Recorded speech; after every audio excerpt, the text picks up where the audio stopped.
दोस्तों, हमारा भाग्य पहले से ही लिखा होता है, ऐसा कई लोग मानते हैं अथवा कई लोग इस बात को पूर्ण रूप से नकार देते हैं। यह प्रसंग हमेशा से ही बहस का विषय बना रहा है। कहा जाता है कि जैसा कर्म हम इस जन्म में करते हैं वैसा परिणाम हमें अगले जन्म में मिलता है, जो कि कुछ हद तक यह बात सही है। तो चलिए हम इस बात पर गहराई से चिंतन करेंगे और असल बात जानने की कोशिश करेंगे। सो नमस्कार दोस्तों, हमारे YouTube चैनल उड़ता परिंदा पर आज हम कुछ पौराणिक कथाओं और शास्त्रों के सहयोग से इस बात को समझने की कोशिश करेंगे कि वाकई भविष्य पहले से ही लिखा होता है या हमारे कर्म हैं जो हमारे भविष्य की धारा को सुनिश्चित करते हैं। तो चलिए शुरू करते हैं इस वीडियो को। दोस्तों, श्री कृष्ण कथा में हम देखते हैं कि आकाशवाणी हुई थी कि देवकी का 8वां पुत्र कंस का वध करेगा, लेकिन कंस ने यह बात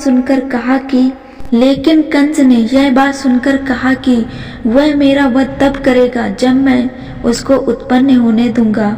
इसी सोच के साथ जब भी देवकी की कोई भी संतान जन्म लेती, उसके जन्म के कुछ घंटे बाद उसको मौत की नींद सुला देता। लेकिन जब देवकी की 8वीं संतान की बारी आई तो विधि विधान के साथ जन्म भी लिया और कंस का वध भी किया। ऐसा इसलिए हुआ क्योंकि कंस के मौत की आकाशवाणी हो चुकी थी। साथ ही कंस के जन्म से ही लिख दिया गया था कि उसकी मृत्यु कैसे होगी और किसके हाथों होगी।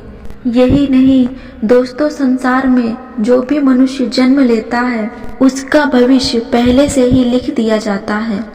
मनुष्य का जन्म कैसे होगा, कौन सी जगह होगा और उसके जीवन में कौन कौन सी परेशानियां आएंगी, यह सब विधि का विधान है और इसे चाहकर भी नहीं बदला जा सकता।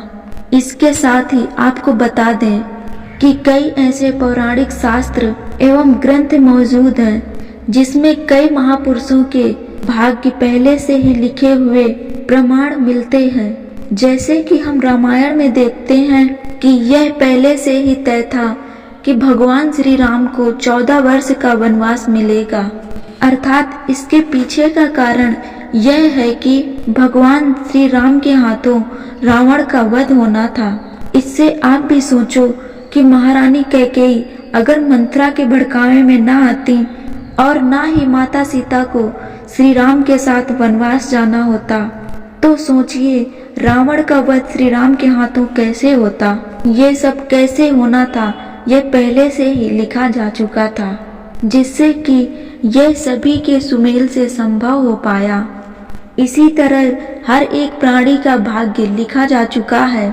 हम सब नाटक के पात्र हैं, जिसका किसी न किसी उद्देश्य के चलते इस संसार में जन्म हुआ है। लेकिन यह भी गलत नहीं है कि आपकी किस्मत आपके कर्मों पर आधारित है। यह कहावत तो आपने सुनी ही होगी कि जैसा बोएंगे वैसा ही पाएंगे।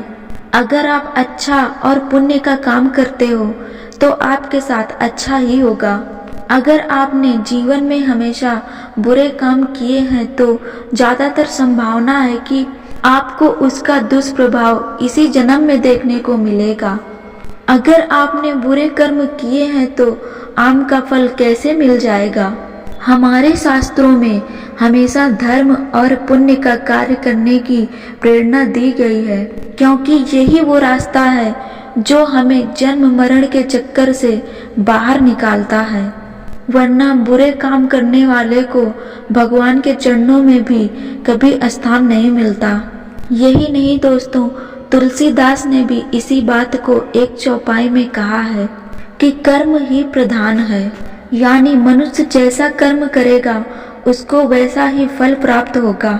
इसी के साथ एक यह बात सामने आती है, पांडवों के पुत्र अर्जुन कर्ण का वध हुआ था। अर्जुन ने कहा, माधव मेरे हाथ कांप रहे थे और यह क्या, आपने अपने ही श्रेष्ठ का वध मेरे हाथों लिख दिया, यह कैसा भाग्य है। तो श्री कृष्ण ने कहा कि हे पांडव पुत्र, मैं कौन होता हूँ किसी मनुष्य को दंड देने वाला। यह तो करनी का फल है। जिस तरह उसने जीवन में कर्म किए उसी तरह उसके कर्मों के अनुसार उसको फल मिल गया।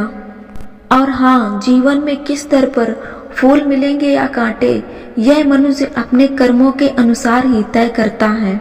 श्री कृष्ण ने कहा, तुमने अधर्म के विरोध में स्वर उठाया और धर्म का रास्ता अपनाया, जबकि कर्ण ने अधर्म का रास्ता, तो ऐसे में मैं क्या कर सकता हूँ। लेकिन फिर भी मैंने उन्हें कई बार विकल्प दिए। हर बार उसने दुर्योधन और उसकी मित्रता को आवश्यक समझा। भगवत गीता के इस अध्याय में हमें यह सीखने को मिलता है कि हम अपने बुरे कर्मों का पश्चाताप करके अपनी धर्म की राह पर आ सकते हैं। अंत में मैं यही कहना चाहूंगी कि अवश्य ही हमारा भविष्य लिखा जा चुका है, लेकिन कर्मों के आधार पर ही हमें फल मिलता है। और अगर हम अच्छे कर्म करेंगे तो जीवन को शांति पूर्वक सुख समृद्धि प्राप्त करते हुए जीवन व्यतीत करेंगे। अन्यथा बुरे कर्म करने पर तो हमें इसी जन्म में उसके दुष्प्रभाव देखने को मिलेंगे और इसका प्रभाव निश्चित रूप से अगले जन्म पर भी पड़ेगा। इसी जानकारी के साथ हमारी कहानी यहीं खत्म होती है। आशा करती हूँ कि आपको यह वीडियो पसंद आया होगा। वीडियो पसंद आया हो तो वीडियो को लाइक कर दीजिए और अपने दोस्तों में भी शेयर कर दीजिए। वीडियो को देखने के लिए आपका बहुत बहुत शुक्रिया। चलिए मिलते हैं अगले वीडियो में।